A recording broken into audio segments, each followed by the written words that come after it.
Welcome to OTT junction Bigg Boss Tamil season 7. So Bigg பாஸ்ல வந்து red card கொடுத்து வெளியே அனுப்பப்பட்டவர் பிரதீப் ஆண்டனி. அவருக்கு ரெட் கார்டு கிடைப்பதற்கு மிக முக்கியமான காரணம் இருந்தவர் வந்து புள்ளி கேங்குடைய தலைவர் மாயா, டாக்ஸிக் மாயா அப்படின்னு சொன்னா கரெக்டா இருக்கும். இப்போ வந்து பிரதீப் ஆண்டனி வந்து ஒரு ட்வீட் போட்டிருக்காரு. அந்த ட்வீட்டுக்கு வந்து ஆதரவும் வருது, எதிர்ப்பும் வருது. அவர் வந்து மாயாவை பற்றி தான் ட்வீட் போட்டிருக்காரு, மாயாவை டேக் பண்ணியே ட்வீட் போட்டிருக்காரு. அது சம்பந்தமாகவும் உலகநாயகன் கமல்ஹாசன் அவர்கள் பிக் பாஸ் போட்டியாளர்களுக்கு விருந்து கொடுத்துருக்காரு. ஸோ அதை பற்றியும் பார்ப்போம்.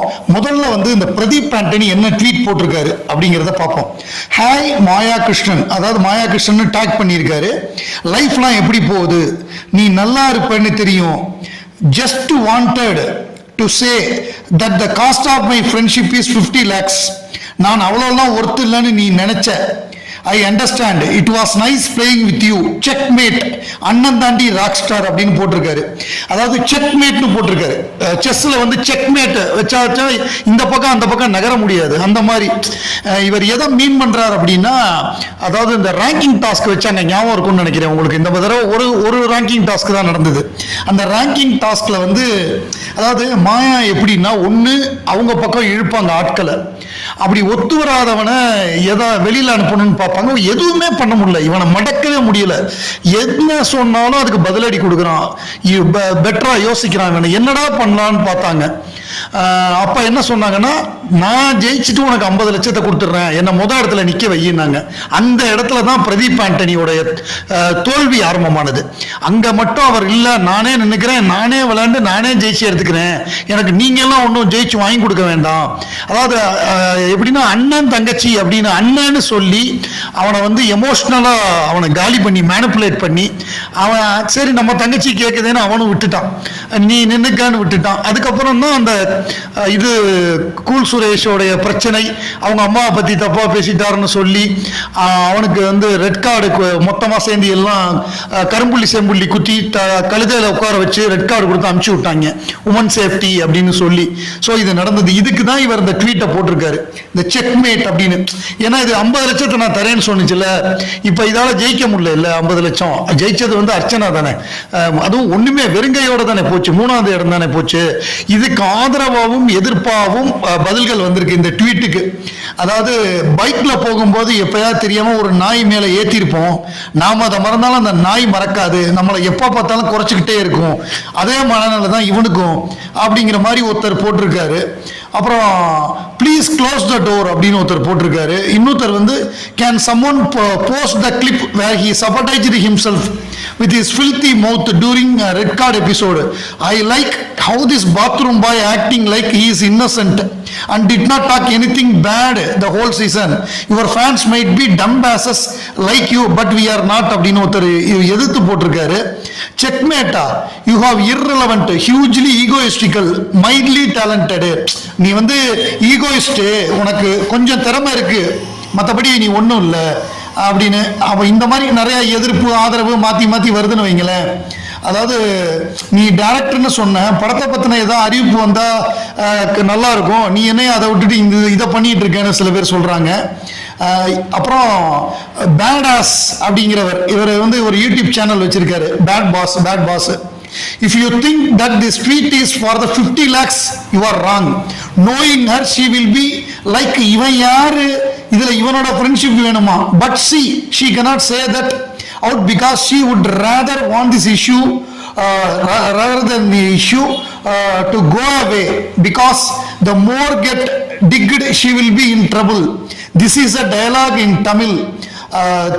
திருடனுக்கு தேல் கொட்டின மாதிரி அப்படின்னு போட்டிருக்காரு. இவர் வந்து திருடனுக்கு தேல் கொட்டின மாதிரிங்கிற வார்த்தையை பயன்படுத்தி இருக்காரு. அதாவது இது வந்து மாயாவை தான் இவர் அட்டாக் பண்ணியிருக்காரு. மாயா வந்து திருடனுக்கு தேல் கொட்டின மாதிரி, அவங்க பேச முடியாது இது சம்பந்தமா அப்படின்னு சொல்லி, இது வந்து மாயாவுக்கு எகென்ஸ்டா இவருக்கு ஆதரவா, பிரதீப்புக்கு ஆதரவாக இவர் ட்வீட் போட்டிருக்காரு. அப்புறம் சில பேர் வந்து நீ இதுல இருந்து இந்த டிலூஷன்ல இருந்து எப்படா வெளியில வர போற அப்படின்னு ஒருத்தர் போடுறாரு. மாத்தி மாத்தி இந்த மாதிரி வருது. Stop enabling your fans to hate these contestant, they have faced enough because of your ஃபேன்ஸ்னு போட்டிருக்காங்க. அதாவது உங்க ஃபேன்ஸ் எல்லாம் பயங்கரமா அட்டாக் பண்ணிட்டாங்க, மாயா, பூர்ணிமா, புள்ளி கேங்க, காஜி நிக்சன் எல்லாத்தையும். நீங்க இப்ப ட்வீட் போட்டீங்கன்னா திருப்பி அவங்க வந்து அவங்களெல்லாம் திட்டுவாங்க, நீங்க அதை பண்ணாதீங்க அப்படின்னு ஒருத்தர் சொல்லியிருக்காரு. இன்னொருத்தர் என்ன சொல்லியிருக்காங்கன்னா, so you are asking your abusers to abuse them. He is proving again and again his red card was the right thing happen in the season அப்படிங்கிற மாதிரி போட்டிருக்காங்க. No wonder you have been thrown out of the most successful show. What a downfall for you even before you start a career. Life gave you a checkmate long back அப்படின்னு போட்டிருக்காங்க. Hey attention seeker, are you suffering from histrionic personality disorder னு ஒருத்தர் கேட்டிருக்காரு. அப்புறம் you are the reason for your red card. Until you own up your mistake, it's hard to succeed in your career அப்படின்னு இந்த மாதிரி பல்வேறு விதமான கமெண்ட்கள் வருது. நீங்க என்ன நினைக்கிறீங்க? அதாவது இது வந்து இந்த கமெண்ட், அதாவது இந்த இதை பொறுத்தவரை நீங்க யார் பக்கம்? நீங்க வந்து நம்ம இவர் பக்கம் பிரதீப் ஆண்டனிக்கு ஆதரவா இருக்கீங்களா அல்லது மாயாக்கு சப்போர்ட் பண்றீங்களா? உங்களுடைய கருத்து என்னங்கிறத கமெண்ட்ல போடுங்க. அப்புறம் சனிக்கிழமை நினைக்கிறேன், சாட்டர்டே அன்னைக்கு கமல் சார் லஞ்ச் கொடுத்துருக்காரு.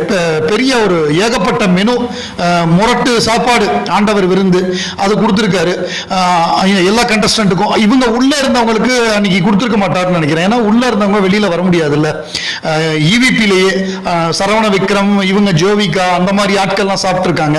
கானா பாலா இவங்களை தவிர உள்ள இந்த ஃபைனலிஸ்ட தவிர மீதி எல்லாரும் சாப்பிட்டு இருப்பாங்க. உள்ள அவங்களுக்கு போயிருக்கும்னு நினைக்கிறேன். அதே மெனு வந்து உள்ள சாப்பாடு போயிருக்கும் அவங்களுக்கு. இல்ல அவங்க வந்து ஒருவேளை இதை தான் அவங்களே குக் பண்ணி சாப்பிட்டாங்களாங்கிறது அது தெரியல, அது கரெக்டா தெரியல. பட் இவங்கெல்லாம் சாப்பிட்டாங்க, அது நல்லா தெரியும்.